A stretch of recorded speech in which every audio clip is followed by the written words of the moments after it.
The chamber had no windows. That was the first thing Marin Voss noticed when they brought her in, that the most powerful court in the known galaxy had decided it did not need to look outside. She stood in the center of it, alone. The floor was black and polished to a mirror shine, and she could see her own reflection staring up at her from below. Dirty boots, gray cargo jumpsuit with a tear at the left shoulder she had been meaning to patch for 3 weeks. Hair pulled back in the kind of way that says I do not have time for this, which was true, because 3 weeks ago she had been on a freight run between the Veldris moons, and she had not had time for anything since. The ceiling rose so high above her that she could not see where it ended, just dark, curving upward into nothing. Around her, in tiered rows that climbed the walls like stadium seating for the end of the world, sat representatives from 41 species. The Galactic Conclave, the oldest governing body in the Orion Arm, 700 years of treaties and laws and careful, patient order. All of them looking at her. Marin put her hands in her pockets because she did not know what else to do with them. The presiding voice spoke. It was a Vel tall, gray, with 4 arms folded in the particular way Vel folded their arms when they had already made a decision and were performing the courtesy of announcing it. Its translator ran a half-second behind its mouth, which meant every word arrived with a tiny echo, like a statement and its own confirmation. Human designation Marin Voss, cargo operator, 3rd class, registered to the independent freight vessel *Hildur's Luck * out of Earth-controlled space. That's me, Marin said. A murmur moved through the chamber. Apparently you were not supposed to confirm things. You were supposed to wait. She waited. You stand accused, the presiding voice said, of willful interference with a protected navigational corridor, of unauthorized approach to the Keth sanctuary world, of breach of Conclave Directive 47, subsection 9, which prohibits contact with precontact civilizations, and of the death direct or consequential of one Keth observer, designation Yun Oravel, who perished during the incident you caused. The last one landed differently than the others. Marin had known it was coming. The advocate they had assigned her, a nervous pleth with too many teeth who kept apologizing for things that were not his fault, had walked her through the charges 4 times in the holding cell. She had nodded each time. She had understood each time. But hearing it spoken aloud in this room, in front of all these eyes, with the echo of the translator making it sound twice, made it sit in her chest like a stone she would have to carry for a while. She had not meant to kill anyone. That was the thing about the whole mess. She had not meant to do any of it. 3 weeks ago, the Hildur's Luck had been running behind. This was not unusual. The Hildur's Luck was always running behind because it was a 20-year-old cargo hauler with a navigation system that sometimes forgot what star it was near, and because Marin ran it alone to keep costs down, which meant she was also the mechanic and the cook and the person who had to manually recalibrate the jump drive every time it got confused. She had been in the engine bay, elbow-deep in a coolant line, when the autopilot had put them on a course correction. She had not noticed for 6 hours. By the time she climbed back to the bridge, they were deep inside a navigational corridor she had never heard of, approaching a planet that was not on any of her charts, and the proximity alarm was making a sound she had not heard it make before, a kind of low, sustained tone that she would later learn meant you are somewhere you absolutely should not be. She had tried to turn around. This was where the chain of disasters had begun, because the jump drive mid-recalibration had fired a partial burst, not enough to move the ship, enough to send a shockwave through local space, enough to destabilize the small survey shuttle that had been sitting quietly at the edge of the system, running passive scans. The shuttle had lost power, tumbled, hit the atmosphere of the sanctuary world at the wrong angle. The observer inside had not survived. Marin had spent the next 4 hours transmitting distress calls and rescue coordinates and apologies in every language her communicator could manage. The conclave patrol had arrived in two. They had not been interested in the apologies. How does the accused respond to the charges? Marin looked up at the presiding voice, then at the tiered rows above her. 700 years of careful, patient order, all of it focused on a woman in a cargo jumpsuit with a tear at the left shoulder. "It was an accident," she said. Another murmur, louder this time. The presiding voice did not change its expression. Vel did not change their expressions. It was one of the things that made them excellent at running courts and terrible at dinner conversation. The conclave recognizes that intent is a factor in sentencing, it said, but not in the determination of guilt. The actions occurred. The consequences occurred. The question of intent is relevant only to the weight of the sentence. "Okay," Marin said. The conclave has deliberated. She had not been present for the deliberation. She had been in the holding cell, listening to her advocate apologize. The charges are sustained. She had expected that. The sentence. She had not expected what came next. Is death. The chamber went quiet, not the polite quiet of people listening. The specific quiet of people who know something significant has just happened and are waiting to see how it lands. Marin stood very still. "Death," she said. "Yes. For an accident. For the consequences of negligence resulting in the death of a protected observer in a protected system, under Directive 47. The Keth people have petitioned for the maximum sentence. The conclave has agreed. The sentence will be carried out in 48 of your standard hours at a facility of conclave designation." Her advocate made a sound somewhere to her left. She did not look at him. She was looking at the presiding voice, and at the rows behind it, and at 41 species arranged in tiers, all watching her with the calm patience of people who have the power to do whatever they want and know it. "Can I make a call?" she asked. The presiding voice tilted its head. This, apparently, was not a question it had heard before. "A communication request." "Yes." "To whom?" Marin looked at it steadily. "Home," she said. There was a procedure for it. There was a procedure for everything in the conclave, forms in triplicate, approval from a subcommittee, verification of the communication endpoint, a 20-minute delay for content review. They gave her 30 minutes in a small room with a communicator and a conclave monitor sitting in the corner who would cut the feed if she said anything considered a security risk, which she had been told included political statements, requests for military action, and what the guidelines called asterisk emotional escalation language, which she had not been given a clear definition of and decided not to worry about. She sat down, she keyed in the frequency. It took 4 minutes to connect. Subspace relay from conclave space back to Earth-adjacent frequencies was not a fast process. When the voice came through, it was her sister. Mayor, what's going on? We've been trying to reach you for." "Hey, Lena." Her voice came out steady. She was a little surprised by that. "I don't have a lot of time. I need you to do something for me." "What happened? Where are you? The registry says the asterisk Hildur's asterisk is." "Lena." A pause.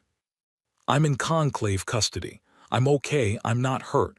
But I need you to call Mom, and I need you to call Dad, and I need you to tell them." She stopped, started again. "I need you to tell them I said I love them, and I'm sorry about the ship. The Hildur's luck is impounded. I don't think I'll be able to get her back."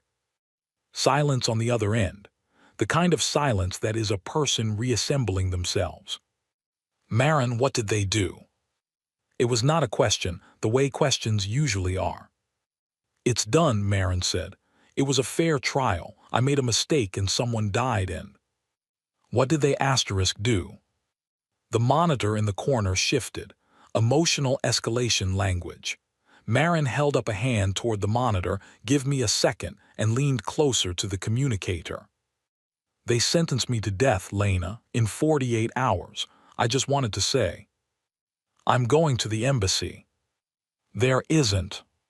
I'm going to the embassy right now. I'm waking up Director Harlan. I'm calling the UN liaison office, and I'm calling Dad's old contact at ESA, and I'm.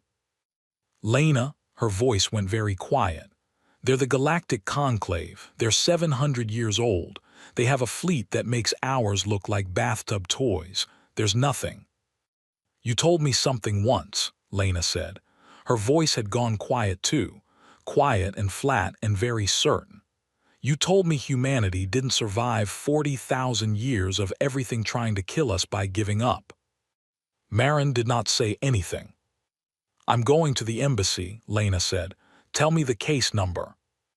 Marin told her the case number. The monitor stood up, reached over and ended the call. 48 hours. She lay on the narrow cot in the holding cell and looked at the ceiling and thought about the asterisk Hildur's luck asterisk, sitting impounded in some conclave dock with its navigation system, probably arguing with itself about where it was. She thought about her mother's kitchen on a Sunday, the specific smell of it, coffee and something baking and the radio playing something old. She thought about the Keth observer, Jan Oravel, whose name she had not known until today, who had been doing a job, who had been sitting quietly in a survey shuttle at the edge of a system, not bothering anyone. She thought about that for a long time. Outside the holding cell, the Galactic Conclave continued its work. Forms filed, procedures followed, committees met. 41 species conducting the business of 700 years of careful, patient order. None of them were thinking about Earth. That was the thing about the conclave. It was very old and very large and very certain of itself. It had seen species rise and fall and fold back into the dark. It had managed wars and plagues and the kind of slow political crises that take a century to resolve. It had never, in 700 years, been surprised by anything. It was not thinking about Earth. It should have been. 47 hours and 12 minutes after the sentence was handed down, something appeared on the long-range sensors of every ship and station within 40 light minutes of the conclave's primary judicial facility. Something large. Something that had not been there before. The sensor operators stared at their readings, ran diagnostics, ran them again, called their supervisors. The supervisors called their supervisors. In 6 minutes, the alert had reached the presiding voice, who was reviewing paperwork for a trade dispute between the Vel and the Theric Collective, and did not, at first, understand what it was being told. Say that again, it said. The aide said it again. The presiding voice set down its paperwork. That is not possible, it said. The aide showed it the sensor readings.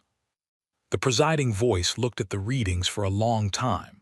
Then it stood up, which Vel only did when something was serious enough to require their full height. Get me the full conclave, it said. Now, every representative, emergency session. It paused. And someone go to the holding cell, it said. Do not carry out the sentence. The aide hesitated. The execution is scheduled. I am aware of when it is scheduled. The presiding voice's 4 arms unfolded and refolded in a way that did not have a translation, but communicated something close to I have just understood that I may have made a very significant error. Do not carry it out. Because on the sensors, on every sensor, on every ship, at every station, verified and re-verified and impossible and there, a planet had appeared. A blue-green planet. Third from its star.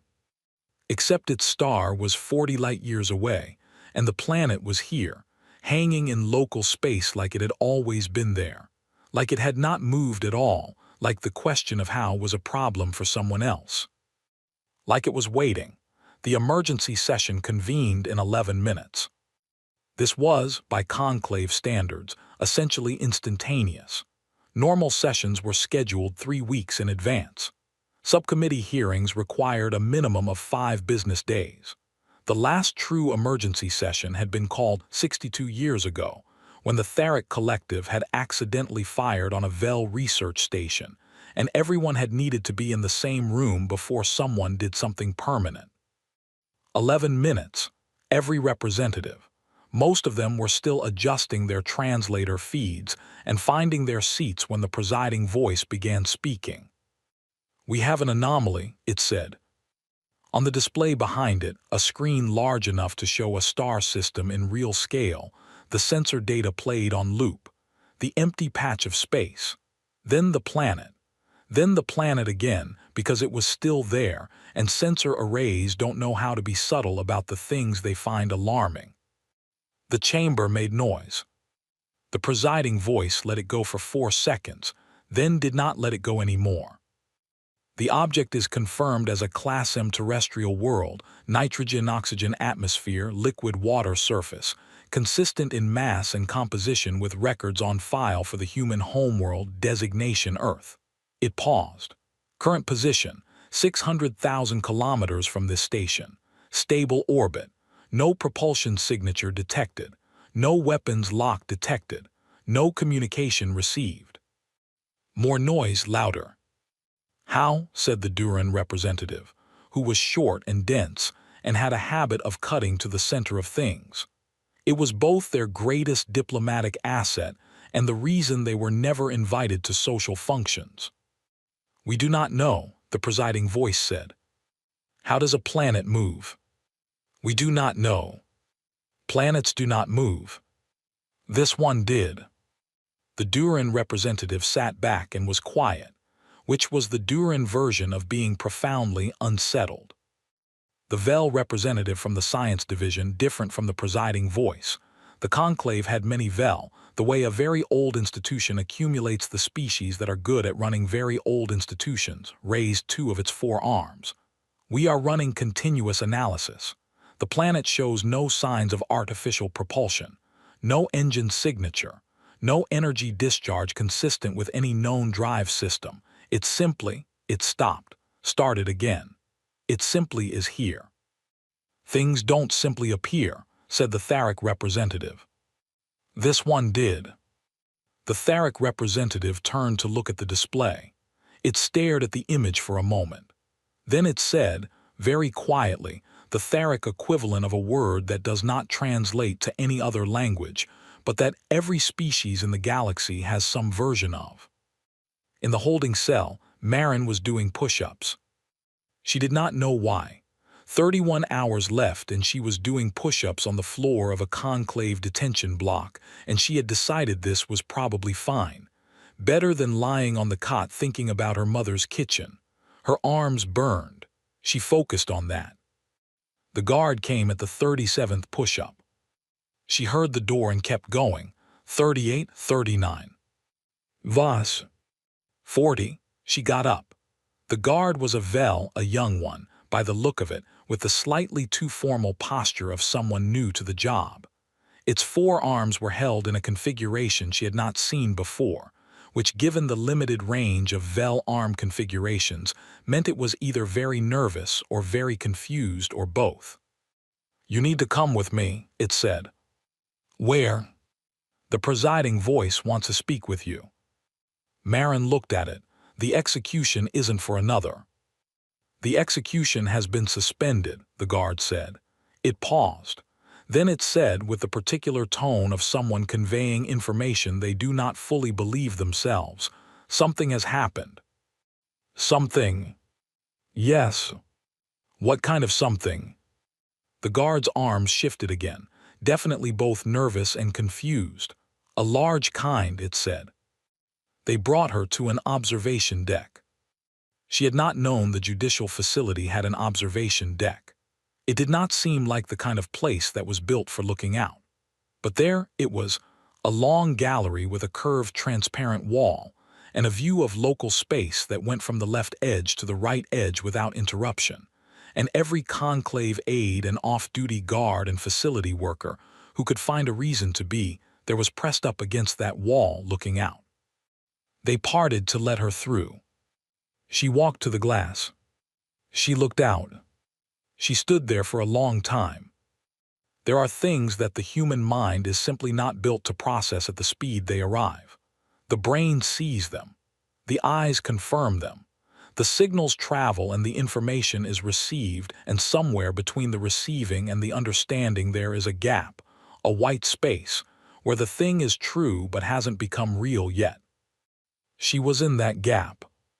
The planet hung in the dark, blue and green and wrapped in white cloud, the way it always was.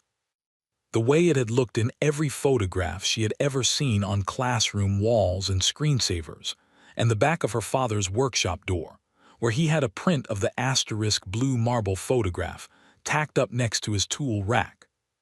She knew its coastlines. She knew its lights on the night side, the way the populated areas glowed amber and white in the dark.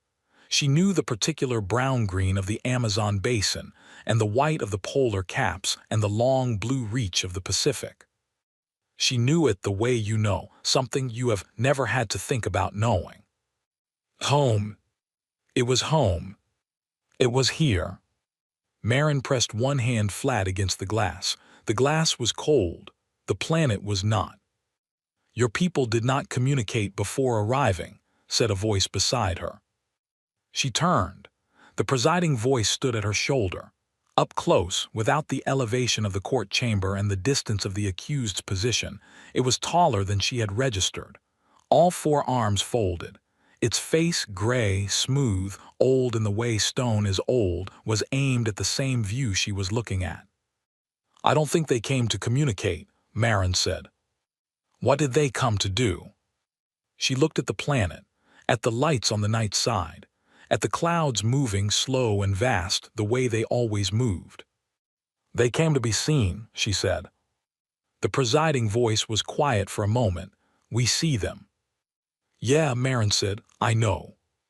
The conclave's first communication attempt went out 40 minutes after the planet's appearance. Standard first contact protocol. Broadband signal, multi-frequency, 17 known languages plus mathematical base code. The kind of thing the conclave had developed over centuries of meeting new species, calibrated to be received and understood by any technological civilization above a certain threshold. No response. Second attempt. Direct hail, human standard frequencies, audio and visual. The conclave had those on file. Humans had been members of the galactic community for 60 years, junior members, small members, members whose fleet consisted mostly of short-range defense ships and 3 exploration vessels that were the source of some gentle amusement in senior conclave circles. There were protocols for communicating with them. No response. Third attempt. A direct channel to the Earth Liaison Office, whose frequency was registered with the conclave in the same way that a restaurant registers a health inspection, technically required, mostly ignored. No response. The presiding voice received each report in the same way. Arms folding tighter, the way Vel arms fold when the situation is developing in a direction they had not modeled. "They are not responding to any hail," the communications officer said. "I can see that," the presiding voice said. "Should we?" "No." The communications officer stopped. "No what? I haven't made a suggestion." "Whatever you were going to suggest," the presiding voice said. "No." It looked at the display. The planet sat there, quiet, patient, doing nothing at all, which was turning out to be the most alarming thing it could possibly do. "Send someone to speak with the human," it said. "The one in custody. She's on the observation deck." "Then go to the observation deck." The aide found her still at the glass. She had not moved in 40 minutes. The crowd around her had shifted. People came, stared, left, were replaced by others. But she had not moved. Her hand was still flat against the glass. She was very still in the way people are still when they are doing the opposite of nothing, when they are full to the top of something that has no room to move yet. "The conclave requests your assistance in establishing communication with." "They won't talk to you," Marin said. She did not turn around. "We have attempted contact on multiple." "I know," she paused. "They're waiting." "For what?" She turned then. She looked at the aide, a young pleth, different from her advocate, this one with the slightly dazed expression of someone whose entire professional context had just changed without warning. "For you to come to them," she said. The aide blinked. "We cannot travel to," it stopped, reconsidered. "The planet is 600,000 kilometers distant. A shuttle transit would take." "About 4 hours," Marin said. "Yes." "You want us to send a shuttle to the human homeworld?" "To the planet," she said. "It's in your space right now. That makes it local. You don't have to travel anywhere." The aide opened its mouth, closed it. "Your people moved their planet," it said. Its voice had something in it she had not heard from a pleth before. Something close to awe, except smaller and more fragile, like awe had not quite taken its full shape yet and was still deciding how large to be. "They moved their planet here." Marin looked back out at the glass. At the lights on the night side. At a city, somewhere in that amber glow, where her sister was probably still on the phone, calling people, waking people up. Her sister who did not give up on things, who had learned that from a woman who had learned it from a mother who had learned it at some point in the long, difficult chain of survival that stretched back 40,000 years. "Yes," Marin said. "How?" She thought about it. Not the physics, she didn't know the physics. No one had explained the physics to her, probably no one was going to explain the physics for a while. She thought about the question underneath the question. The one the aide was actually asking. "Have you ever," she said slowly, "had someone you love in danger, and you knew you couldn't fix it, and you just had to do asterisk something because standing still was the one thing you absolutely could not do?" The pleth aide was quiet. "That," Marin said, "that's how." She turned back to the glass. "Go tell the presiding voice it needs to get on a shuttle," she said. "I'll come with you. They'll want to see me." "How do you know?" She almost smiled. It was not a large smile. It was the kind of smile that sits at the back of something much larger and more complicated. "Because they came all this way," she said. "They're going to want to know I'm okay." The shuttle bay was quiet when they left. No ceremony. No guard of honor. Just the presiding voice and 4 aides and Marin Voss in her cargo jumpsuit with the tear at the left shoulder, walking aboard a conclave transport shuttle like it was an ordinary thing. Behind them, in the observation gallery, hundreds of faces from 41 species watched the planet. The planet did not move. It did not hail them. It did not threaten. It hung there in the dark, blue and patient, 600,000 kilometers away, doing nothing except being exactly as large as it was and exactly as present, which was turning out to be sufficient. The shuttle launched. From the observation gallery, someone, no one ever found out who, said something in a language that translated roughly as, "They did not send soldiers." And from somewhere nearby someone else said, "They did not need to." The shuttle crossed the dark. The planet waited. The shuttle crossed 600,000 kilometers in 3 hours and 52 minutes. Nobody talked much.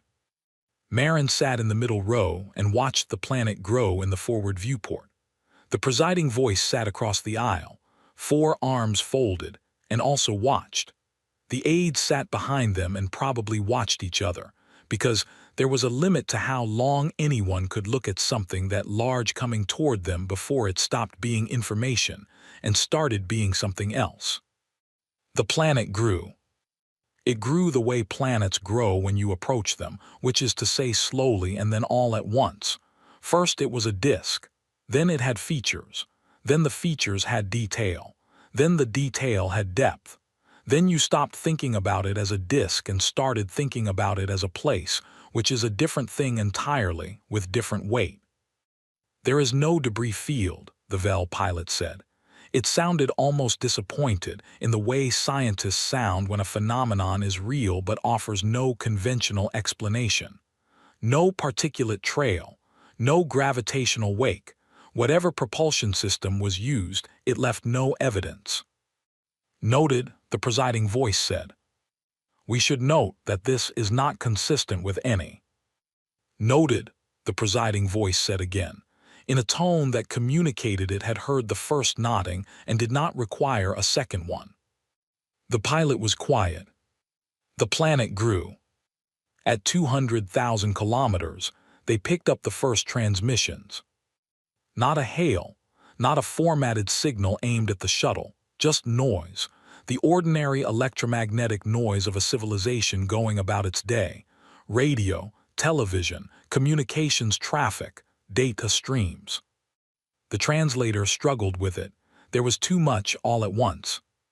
A whole planet's worth of talking happening in every direction. But fragments came through. A news broadcast, the anchor's voice, clipped and urgent, confirmed by multiple space agencies that Earth is no longer in its standard orbital position around the Sun. NASA, ESA, ISRO, and CNSA are all reporting the same data. We are currently in transit, location confirmed as conclave judicial space, approximately 600,000 kilometers from the detention facility where. An interview. A man's voice, older, slightly hoarse. My daughter is in there and I don't care what it cost. I don't care what they think of us. You don't condemn someone for an accident and expect. Music just for a second. Something with strings, fast, forward-moving. Then the broadcast again. Governments are reporting that the mechanism of transit is classified at this time, with a joint statement from 15 space agencies saying only that the technology has been, quote, in development for some time. No casualties reported from the transit event. Civilians are asked to remain calm. The Prime Minister is expected to address. The presiding voice had stopped looking at the planet. It was looking at the translator output. They moved their entire population, it said. 8 billion people, one of the aides confirmed. Its voice had the quality of a person reading a document they are not sure is real. To make a point. The aide did not say anything. The math was sufficient. They moved 8 billion people across 40 light years, the presiding voice said slowly, to retrieve one cargo worker. Marin was looking out the viewport. Her face was reflected faintly in the glass over the approaching planet, like a double exposure, like she existed in two places at once. Third class, she said. She did not say it loudly. What? Cargo operator, third class, she said. You said it in the verdict. Just making sure we're all working with the same information. The presiding voice looked at her. They moved their planet, it said, for a cargo operator third class. Yes, Marin said. Silence. Why? She turned from the window. She looked at the presiding voice, at its gray, composed face, at its forearms folded in the configuration she was beginning to understand meant, I am waiting for information I did not know I needed. And she thought about how to answer that. She thought about her sister's voice on the communicator. I'm going to the embassy. No hesitation, no calculation, just the immediate certainty that something had to be done. She thought about her father's voice in the broadcast fragment, the hoarseness of it. He had probably been awake for 3 days. She thought about whatever meeting had been called, somewhere on Earth, in some room she would never see, in front of people whose names she didn't know, where someone had stood up and said, we can do this, and other people had said then, let's do it, and nobody had apparently spent very much time on should we. Because she's one of us, Marin said. The presiding voice waited. That's it, Marin said. There's no bigger reason. She's one of us and you were going to kill her and we don't. She stopped, started again. We don't leave people. You are a small species, the presiding voice said. It was not cruelty, it was fact. 60 years in the community, junior membership, limited fleet presence, the resources required to move a planet. Are apparently things we had, Marin said. You were hiding this capability. We were saving it, she said. Those are different. Another silence, longer. The planet was very close now. She could see the curve of the atmosphere, the thin, bright line of it where the sunlight caught. She could see storms in the southern hemisphere, big slow spirals of white. "There is a question," the presiding voice said, "that the full conclave is going to need answered." Marin waited. "What else are you hiding?" She looked at the planet for a moment. Then she looked at the presiding voice. "Saving," she said. They entered orbit. Standard approach, one orbit, the pilot calling out altitudes with the steady professionalism of someone who had trained for a great many scenarios, and found that training was the only thing keeping them from the alternative. From orbit, Earth was everything it always was. Marin had seen it from orbit before. She was a cargo operator. She had launched and landed many times, but she had always seen it from Earth's orbit, from the planet's own space, the moon hanging off to one side and the familiar star patterns behind. Here it was different. The star patterns were wrong. The moon was present. It had come too. Of course it had. It was gravitationally bound. It had no choice, which meant someone had accounted for it, which meant someone had sat down and done the math on moving not just a planet but a planet and its satellite, and managed the gravitational relationship between them for the duration, and Marin decided to stop thinking about the engineering, because it was the kind of thing that, if you looked at it directly, became too large. The conclave station was visible from orbit, a small shape, angular, metallic, hanging in the dark with its running lights on. From up here it looked fragile. Marin thought it probably was. Not because Earth would do anything to it. She did not think Earth would do anything to it. But things look fragile when you are standing next to something much larger, and the conclave station, which she was sure was very impressive by most standards, was standing next to something very much larger than it was used to. "We are receiving a communication request," the pilot said. "Earth origin, standard audio." "Accept it," the presiding voice said. The channel opened. A voice came through. Female, mid-range, calm in the specific way of someone who has practiced being calm for this moment and is very committed to the practice. "This is Director Amara Osei of the Earth Conclave Liaison Office, speaking on behalf of the United Earth Government." A pause. "We note that the shuttle approaching our position contains our citizen, Marin Voss." "That is correct," the presiding voice said. "We would like her returned." "We are," the presiding voice paused. This was unusual. Vel did not pause mid-sentence often. "We are approaching to discuss the situation." "The situation," the director said, "is that you sentenced our citizen to death for an accident, and we would like her returned." "The conclave verdict is not binding on Earth," the director said. Her voice did not rise. It stayed very level, which was doing a great deal of work. "We recognize conclave jurisdiction in matters involving conclave members. We do not recognize capital sentencing for our citizens for non-criminal negligence. This is not a new position. It is in the charter we signed 60 years ago, subsection 12, paragraph 4. We have always held this position. We simply had not previously had occasion to make it clear in a way that was easy to understand." A pause. "We trust it is clear now," the director said. The presiding voice looked at Marin. Marin looked at her hands. "I'd like to go home," she said, quietly enough that only the presiding voice could hear it. The presiding voice was quiet for a moment. Then it said, into the open channel, "We would like to discuss the terms of the detainee's release and also the broader question of—" "Director," Marin said, leaning forward toward the communicator, "it's me, I'm okay." A silence on the channel. When the director spoke again, the careful calm had something different in it. Something that was not calm but was being held in the same shape as calm. "Marin Voss, are you unharmed?" "Yes." "Are you being held under duress?"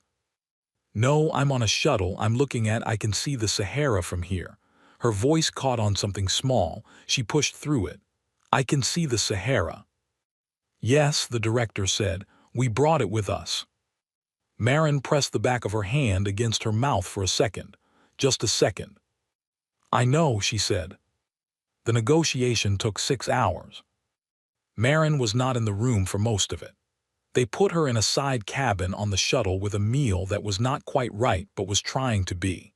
And she ate most of it and slept for 2 of the 6 hours, which surprised her but probably shouldn't have, because her body had been running on the chemical equivalent of try not to die for 3 weeks, and it had opinions about the availability of sleep. Through the closed door she could hear voices, the presiding voice, the director on the channel, occasionally other voices from the conclave, occasionally her advocate who had apparently been invited and who was probably still apologizing for things. She did not try to hear the words were for later. For now she sat in the narrow cabin with her back against the bulkhead and looked through the small porthole at the planet. At home. Here. Impossible and here. She thought about the engineering meeting where someone had said we can do this. She thought about the vote. There must have been a vote, or something like one. 8 billion people don't just move without some kind of consensus. You don't relocate a civilization without at least a conversation. And she tried to imagine that conversation.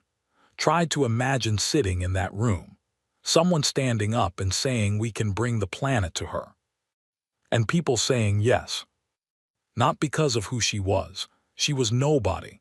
A cargo operator, 3rd class, with a ship she couldn't afford to maintain and a navigation system she'd been meaning to replace for 2 years.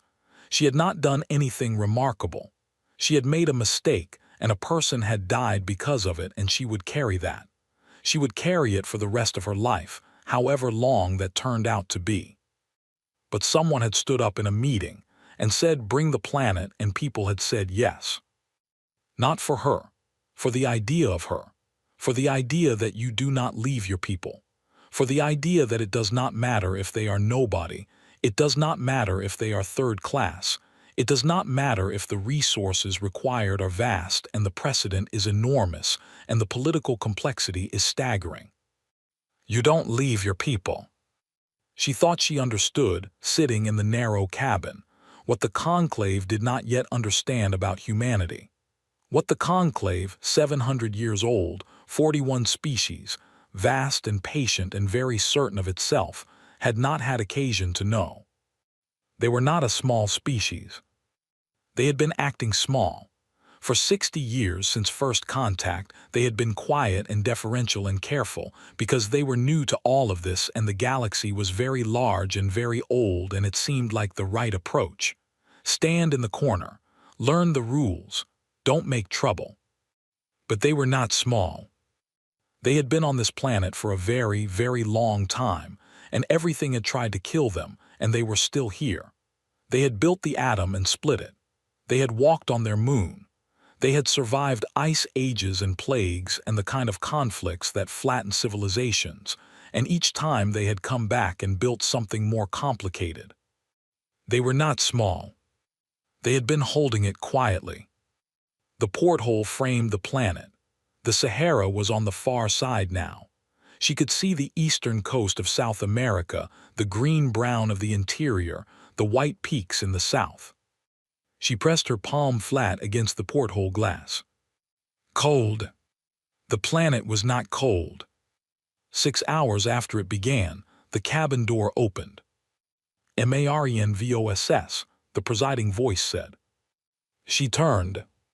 Its arms were in a configuration she had not seen before. All 4, slightly open, slightly away from its body. She did not know what it meant. She would learn later that it was the configuration VEL used when conceding something they had not expected to concede. You are released, it said, into the custody of the Earth liaison, pending further negotiation regarding the broader legal questions. Okay, she said. The conclave also. It paused again. Another unusual pause. The conclave extends formal acknowledgement to the government of Earth for the clarity of their communication. Marian stood up. You can just say it, she said.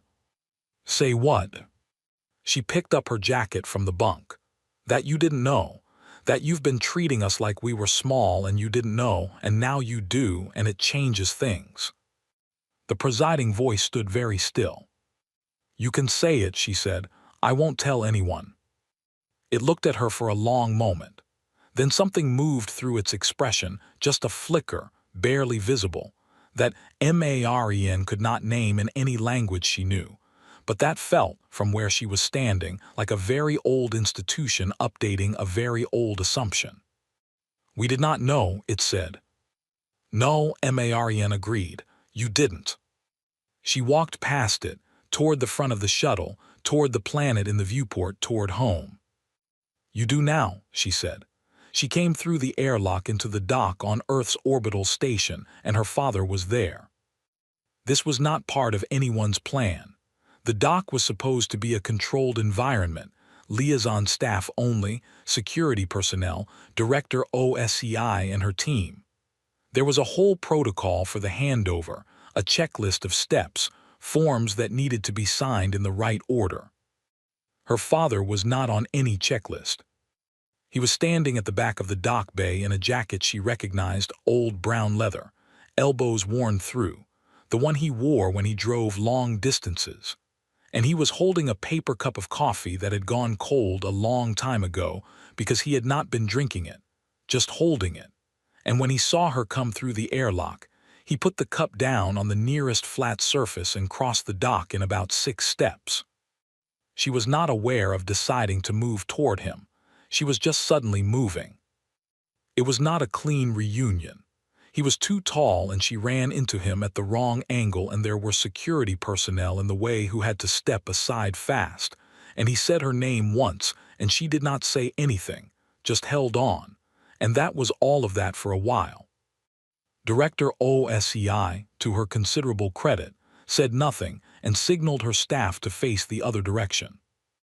The presiding voice, who had come through the airlock behind Maren and was technically still present in this space, went very still in the way VEL goes still when they are witnessing something they do not have a cultural category for, and are in the process of building one from the evidence in front of them.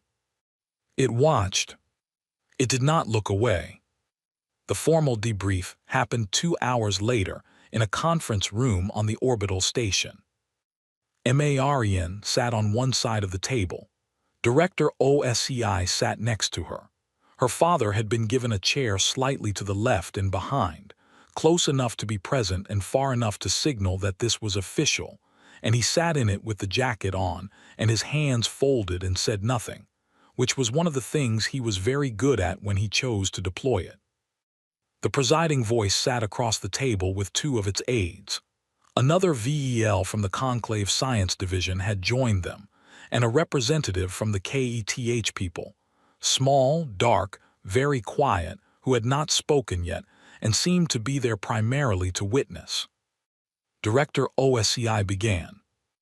"I want to establish the legal position first," she said. She set a document on the table, physical paper. Maren noticed that.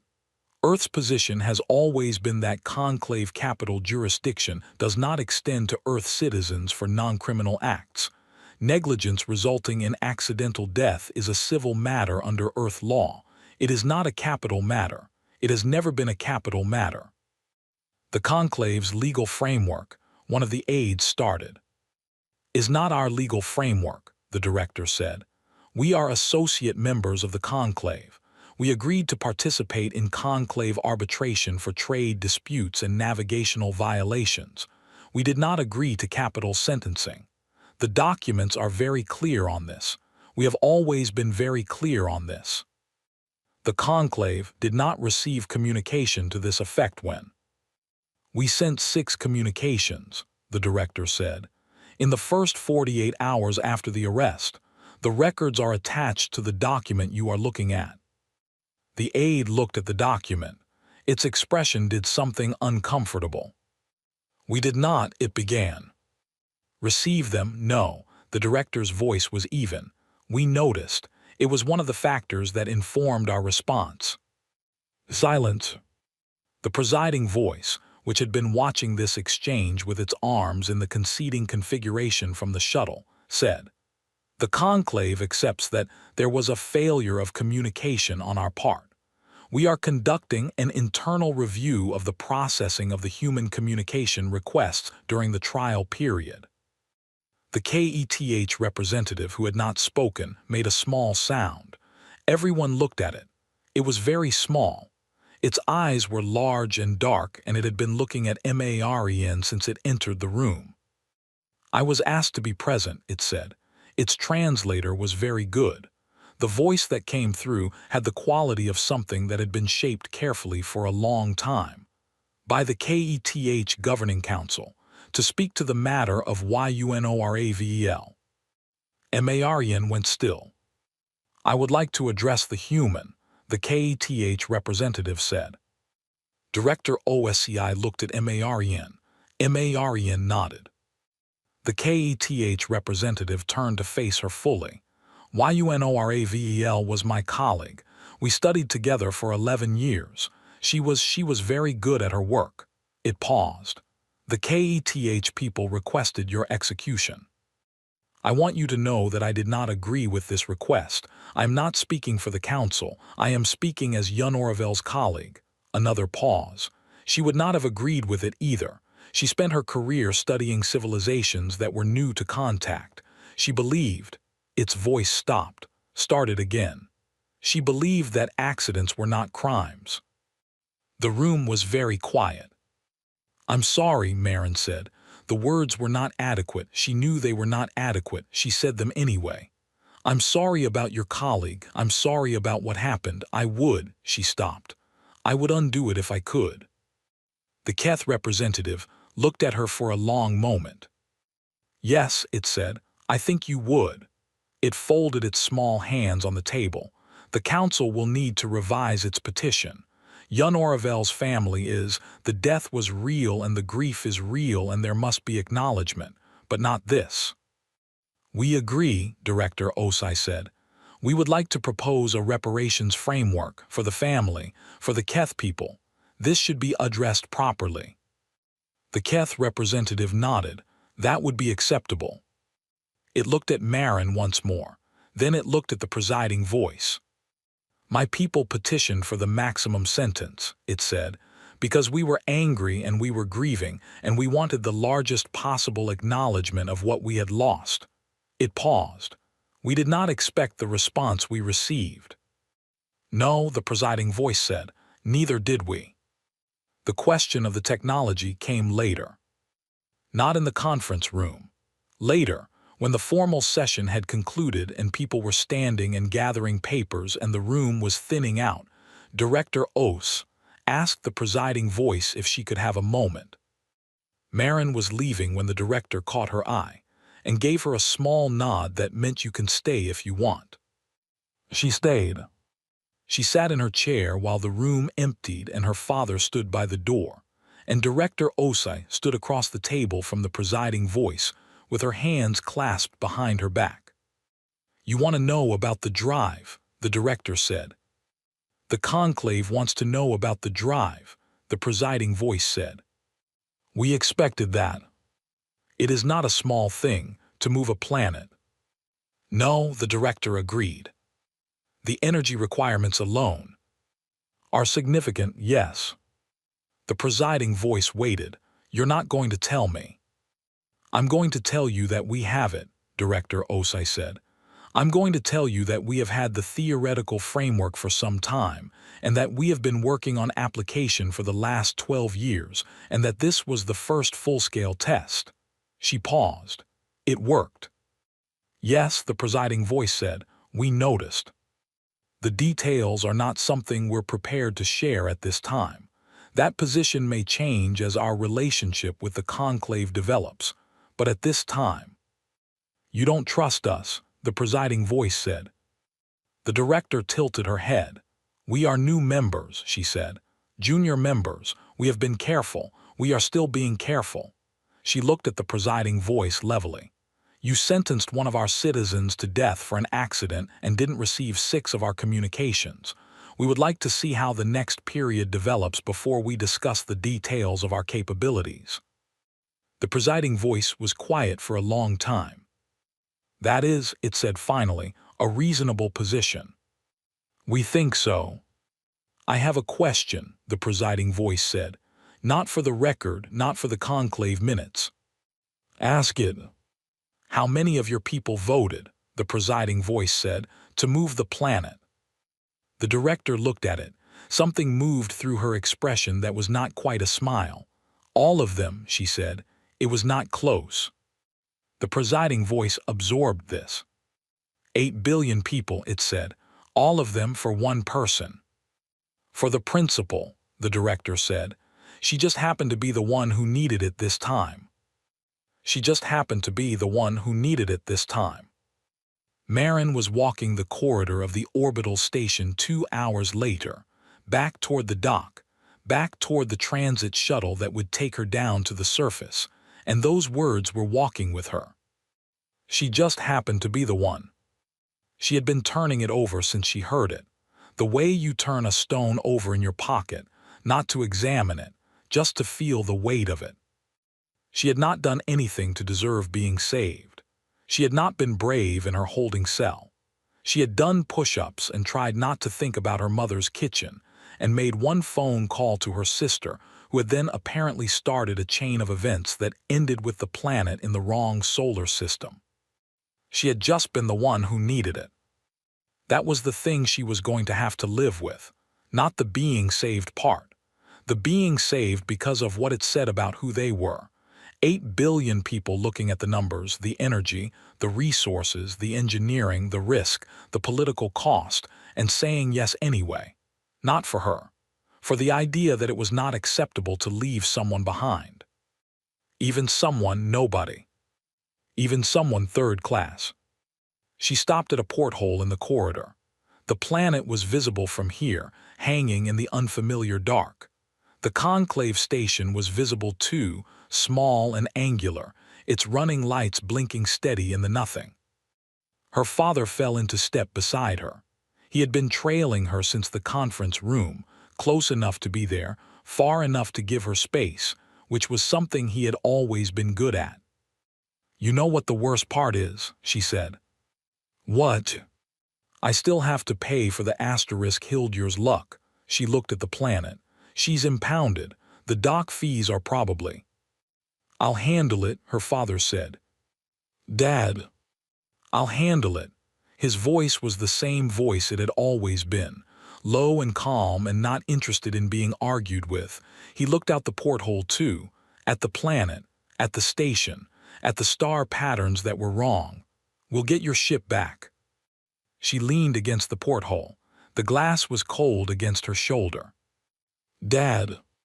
Yeah. When they called you about the vote, she looked at him sideways.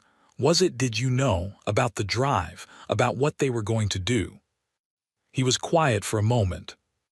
Your mother cried, he said, when the news came through about the sentence. His voice was very steady, the kind of steady that costs something to maintain. And then the vote notification came and she read it and she got very quiet and she said, he stopped. She said, well, obviously. Marin pressed the back of her hand against her mouth again, just for a second. Yeah, she said. Obviously, he said. They stood at the porthole together and looked at the planet and didn't say anything else for a while, which was the right amount to say.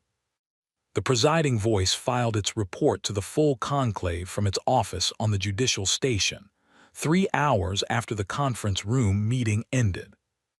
It sat with the report on the screen for a long time before it transmitted it.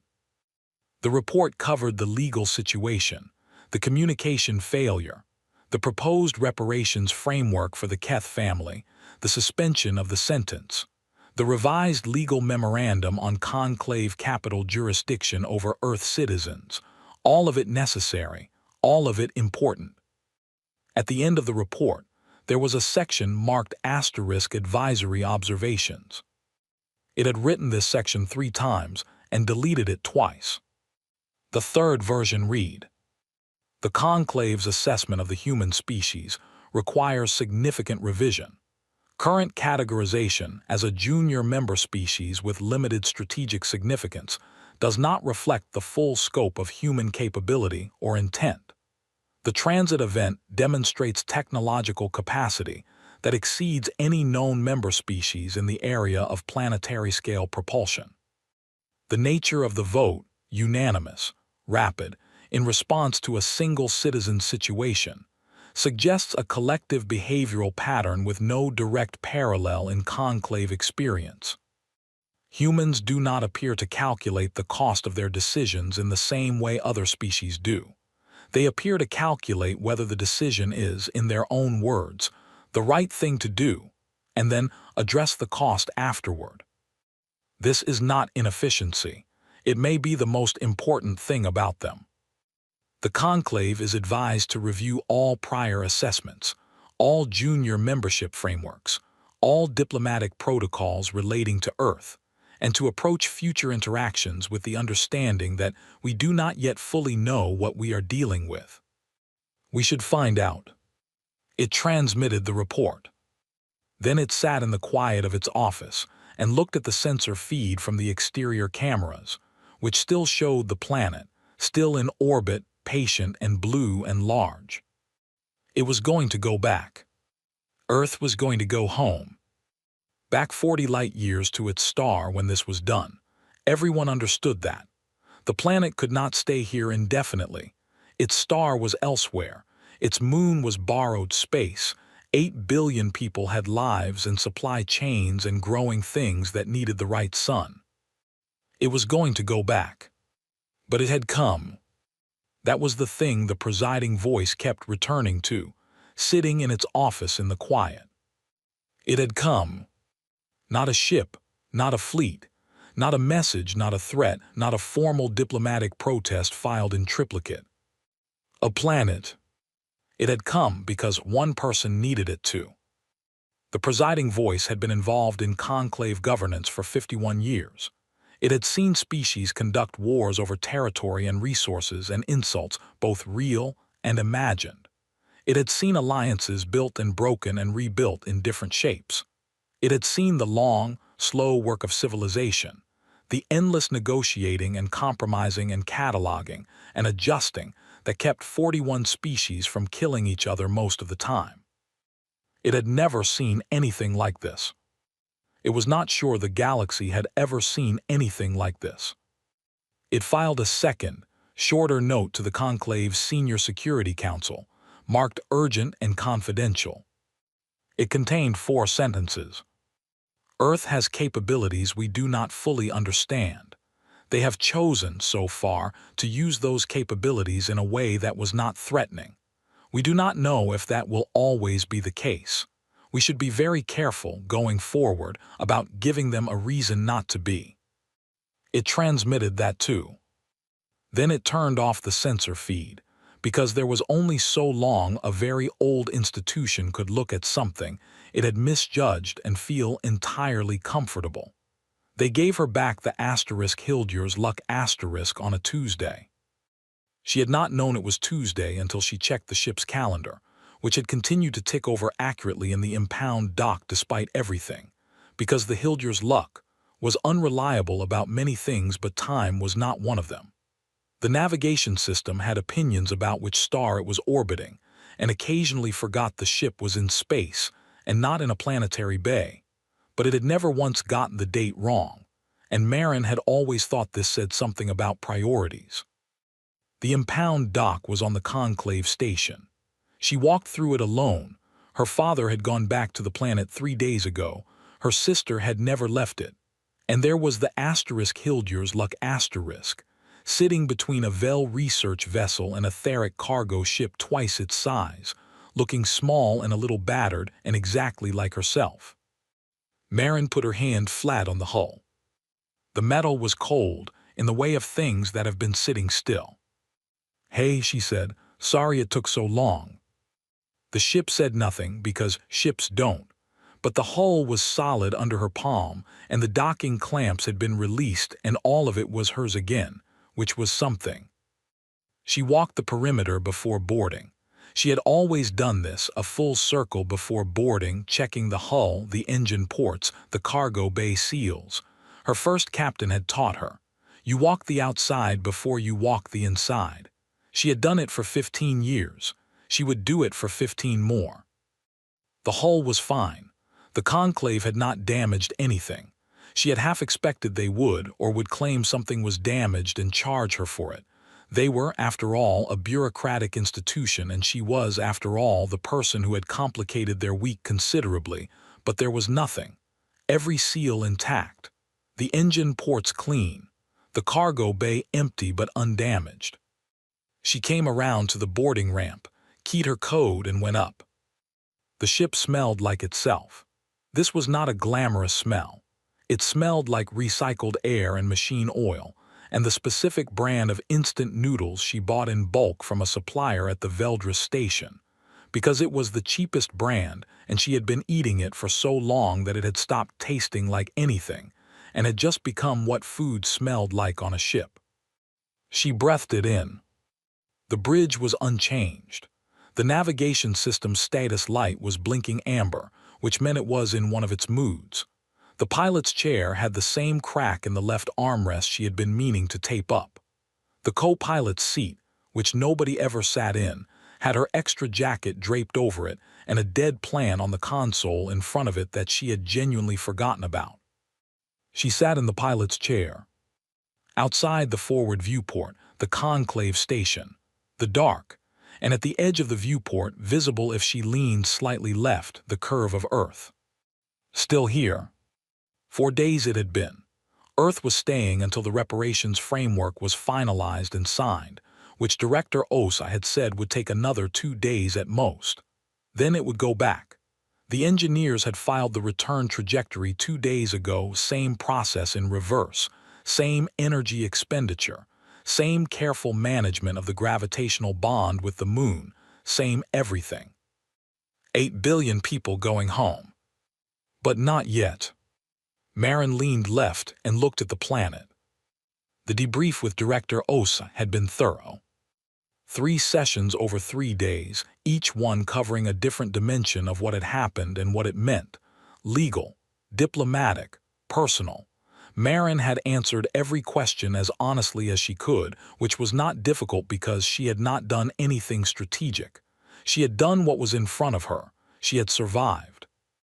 On the 3rd day, Director Osa had asked her one question that was different from the others. What do you think they understand about us now that they didn't before? Marin had thought about it for a while. That we mean it, she said. The director had waited for more. When we say we don't leave people, Marin said. They thought it was a slogan, something you put on a banner. Every species has things like that, things you say about yourself that aren't quite true, that are aspirational, that you believe when it's easy and file away when it isn't. She paused. They thought we were like that, junior members, 60 years in, still figuring out how things work. Small fleet, quiet profile, no apparent strategic significance. She looked at her hands. They thought we were saying it. And now, the director said. Now they know we mean it every time, Marin said. And they don't know how many other things we mean every time. That's the part that I think, that's the part they'll be thinking about for a while. The director had nodded slowly, made a note. Then she had looked at Marin across the conference table and said, you should know, the vote wasn't unanimous. Marin had looked up. Most people voted yes, an overwhelming majority, but it wasn't unanimous. There were people who said the cost is too high, the risk is too great, we don't know if this is safe, we don't know if the drive will work at this scale, we could lose the planet. She paused. There were people who said it's one person, one cargo operator, we can't risk 8 billion for one. Marin was quiet. They were outvoted, the director said. Significantly, but they weren't wrong to say it, it was a real risk. What made the difference? Marin asked. In the vote, what did people say on the other side? The director looked at her for a moment. A man gave a speech, she said. In the General Assembly session, an old man, he talked about the principle of it, not about you specifically. about what it would mean going forward to live in a galaxy where we had left one of our people behind because the cost was too high, what it would do to us, not politically, to us as people, what it would mean to know that we had done it. She paused. He said, and this got quoted a lot afterward, he said, "I'm not worried about what the galaxy thinks of us. I'm worried about what we think of ourselves."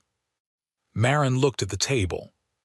And then he said, the director continued, "Besides, we built the thing. We might as well test it." Marin made a sound. It came out somewhere between a laugh and something that was not a laugh. Who was he? "A retired engineer," the director said. "He worked on the Drive project for 9 years. His name is Voss." Marin went still. "He didn't tell you," the director said. "Not a question." "No," Marin said. "He did not tell me." She had sat with that for a long time after the session ended.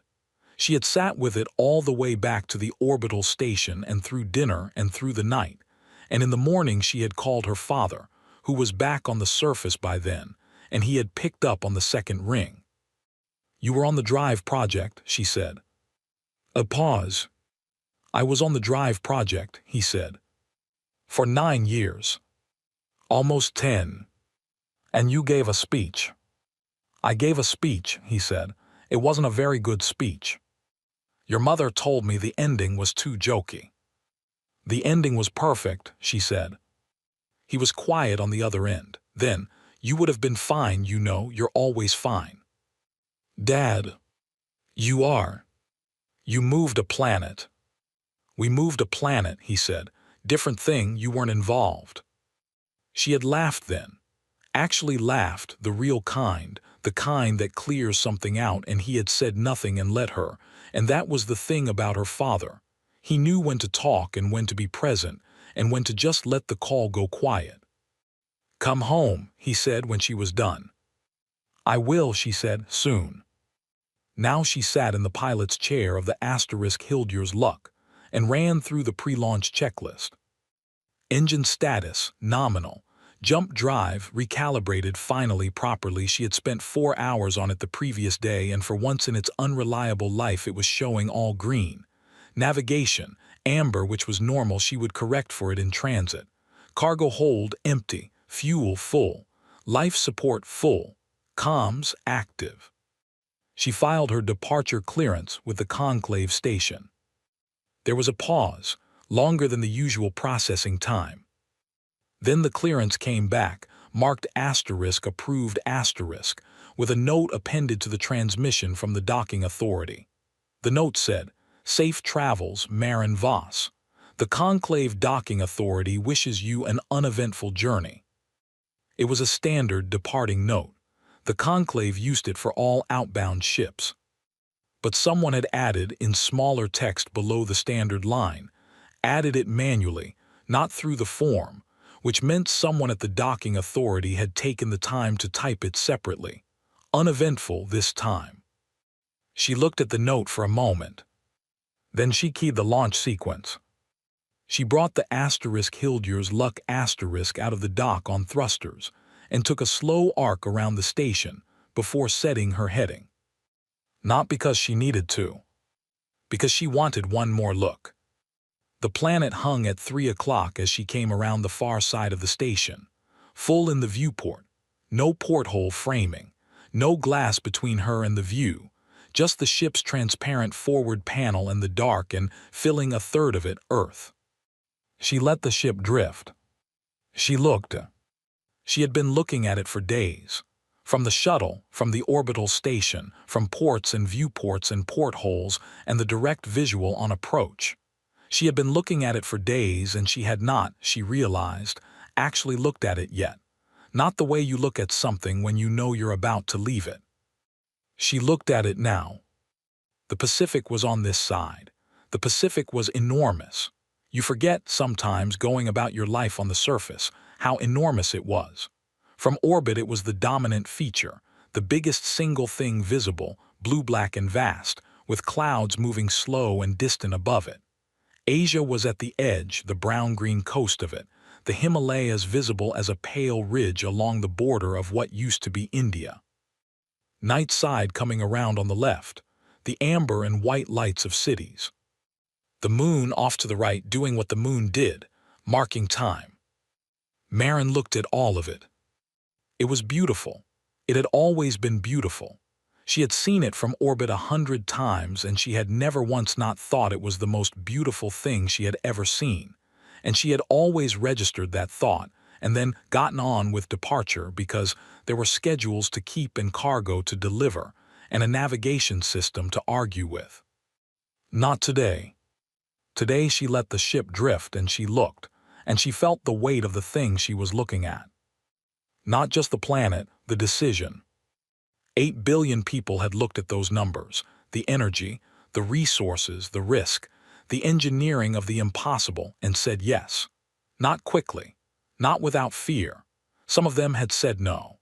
The debate had been real and the doubts had been real, and the person in the General Assembly who had said "I'm worried about what we think of ourselves" had not been speaking to an audience of people who already agreed.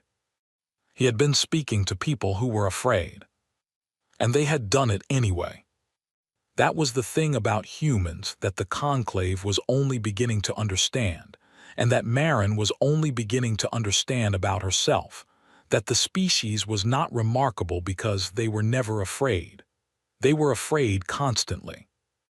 They had been afraid for 40,000 years, of ice and dark and sickness and each other, and they had survived every single thing they had been afraid of, not because they stopped being afraid, but because they had decided, at some point lost in the back of history, that fear was not a reason to stop. You were afraid, you did the thing anyway. That was it, that was the whole of it. She keyed the thrusters and pointed the *Hildur's luck * toward open space. Okay, she said to the navigation system. It blinked amber at her. She ignored it. New heading, Veldris Moons. I've got a cargo run that's about a month overdue. The navigation system thought about this. Then, for the first time in its operational life, it set the heading on the first try. No arguments, no confusion, no amber warning lights. Green across the board. She glanced at the board, looked back at the planet one more time over her shoulder. It was going home in 2 days. She was going to work. Both of these things felt right. The *Hildur's luck ran quiet for the first 3 hours. Marin drank bad coffee and ran system checks and let the autopilot handle the heading and thought about nothing in particular, which was a luxury she had not had in several weeks. The comms chimed at hour 4. Incoming signal, Earth origin, on the personal frequency she gave to family only. Lena. She accepted the call. Hey, Lena said, you launched. Yeah. You didn't tell anyone you were leaving. I filed the departure clearance. That's not the same as telling people you're leaving. It is literally exactly the same thing, Marin said. Lena made a sound that communicated she disagreed with this philosophically, but was not going to pursue it. You doing okay? Marin looked at the forward viewport. Stars, dark. The planet was behind her now, not visible in the forward view. Yeah, she said, I think so. Where are you going? Veldris Run, I'm late. Marin. Lena's voice had that particular flatness it got when she was about to say something she had been composing for a while. You know you could take some time, before going back to. I know. You went through something serious. I know. You almost, Lena stopped, started again. You know you don't have to just go back to work like nothing happened. Marin thought about it. Here's the thing, she said. I've been sitting still for 3 weeks. I've been in a holding cell and a conference room and a debrief room and an orbital station, and everybody has been very kind, and I have eaten things that were not quite the food I wanted, and I have had a lot of feelings in rooms that were not my ship. She looked around the bridge, at the cracked armrest, at the dead plant, at the amber navigation light that had, for one perfect moment, gone green. I want to go to work. Silence on the other end. I'm a cargo operator, Marin said. That's what I do, that's who I am. and I really, really want to go pick up some cargo." Lena was quiet for a moment, then she laughed, the real kind. "Okay," she said. "Okay, call when you get to Veldris." "I will." "And Marin." "Yeah. Dad's already asking if you need a new navigation system." Marin looked at the amber light. It looked back at her. "Tell him I'm good," she said. She cut the channel. The stars moved steadily past the viewport. The asterisk Hildur's luck ran on, quiet and reliable in all the ways that mattered and unreliable in all the ways she had learned to accommodate. The cargo hold was empty. The Veldris moons were 3 days out. She had a delivery to make and a late fee to negotiate, and a very long list of maintenance tasks she had been putting off.